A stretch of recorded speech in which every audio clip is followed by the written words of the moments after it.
जरा धीरे चला यार। क्यों? तुम्हारे रहते मुझे किस बात का डर है?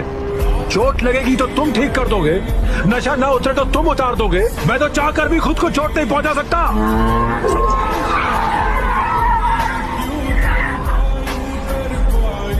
एडी, मुझे अफसोस है मैं तेरे टूटे दिल को जोड़ नहीं सकता।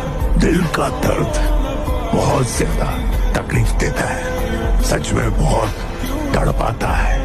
लेकिन मर्द का बच्चा है तू, और साथ में औरत का भी, सह ले गम को। हाँ, तुम्हारे लिए कहना आसान है। क्यों? क्योंकि मैं असली मर्द हूँ और तुम बस एक एलियन है। मैं ये बेइज्जती बर्दाश्त कर लूंगा, क्योंकि फिलहाल हम दोनों एक ही नाव के पैसेंजर हैं। टेंशन मत ले छोटू, अपनी नाव पार लग जाएगी।